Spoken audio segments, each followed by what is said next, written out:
సందర్భాలు కూడా ఉన్నాయి. ఈరోజు రెసిడెన్షియల్ స్కూల్స్లో ఎస్సీ ఎస్టీ పిల్లలకు బాగా చదివి చెప్తే ఐఐటి పోయే పరిస్థితికి వచ్చారు. దాన్ని మళ్ళీ డెడికేటెడ్ స్కూల్స్ పెట్టే పరిస్థితికి వచ్చాం. నా ఆలోచన ఈరోజు 5 లక్షల మంది ఎస్సీ ఎస్టీ బీసీ పిల్లలు ఉన్నారు. ఈ 5 లక్షల మందికి రెసిడెన్షియల్ స్కూల్స్ గారు కట్టగలిగితే, అక్కడ కానీ స్పెషల్ కోచింగ్ ఇవ్వగలిగితే బ్రహ్మాండంగా పైకి వచ్చే పరిస్థితి వస్తుంది. అది కూడా ప్లాన్ చేస్తున్నాం అధ్యక్ష.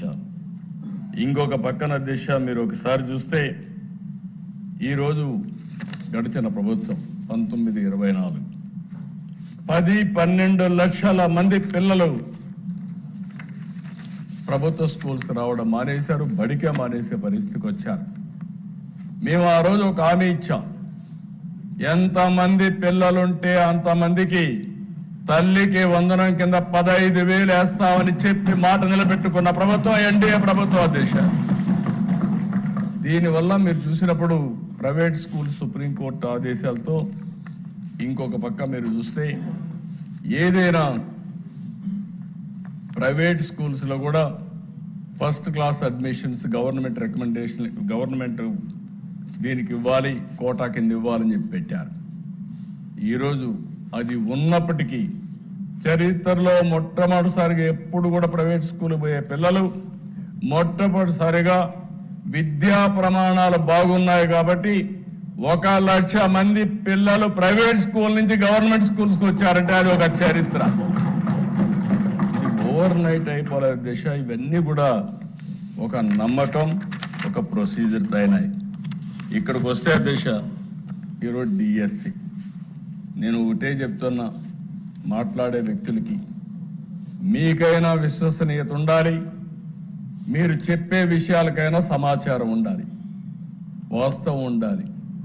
ట్రూత్ లేకుండా ఏదో గుడ్డ కాల్చి వేరే వాళ్ళపైన వేస్తానో బుర్ర జల్తానో అంటుకుంటుందనే పరిస్థితికి వచ్చారు. నేను ఎన్నికల ముందు చెప్పాను, ఊరూరులో చెప్పాను.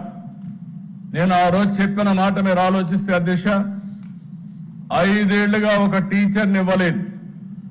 మీరందరూ ప్రిపేర్ అయ్యారు, చాలా నష్టపోయారు. అందుకే ఆనాటి ఎడ్యుకేషన్ మినిస్టర్ దగ్గరికి వచ్చి చెప్పినప్పుడు నా పాదయాత్రలో కూడా ఇవన్నీ చూశాను. నాకు బాధ ఉందంటే ఆ రోజు ఆయన్ని అడిగి ఎంతమంది ఉన్నారో ఎక్సర్సైజ్ చేయమన్నా.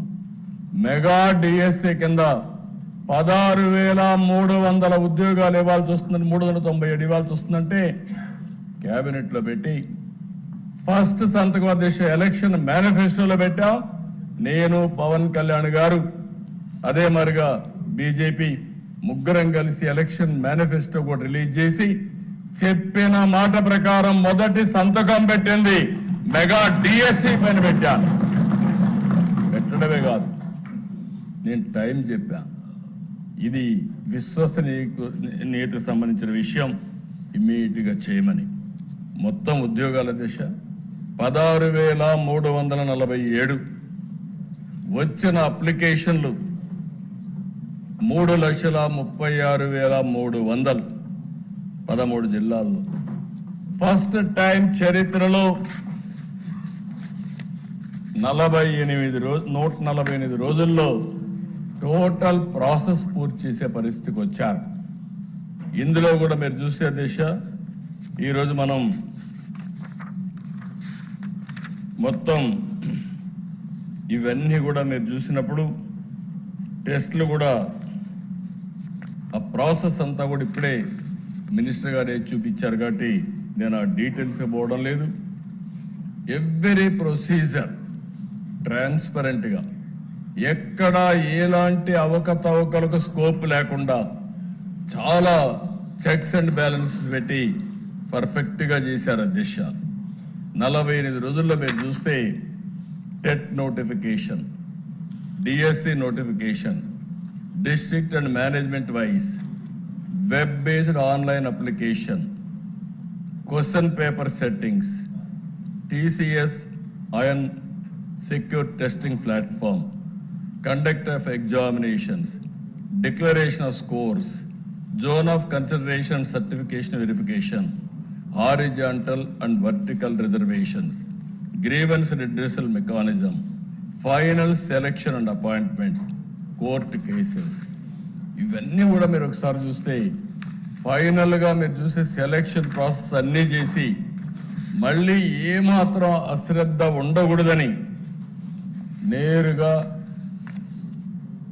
ఈ సెలెక్ట్ అయిన అందరినీ అమరావతికి పిలిచి వాళ్ళందరి యొక్క విషయాలు తెలుసుకొని వాళ్ళ కుటుంబ సభ్యులతో సహా ఆ రోజు సన్మానం చేసి పంపించి ఒక నమ్మకాన్ని కలిగించిన ప్రభుత్వం ఈ ఎన్డీఏ ప్రభుత్వం అని చెప్పి కూడా నేను మీకు తెలియజేస్తున్న అధ్యక్ష.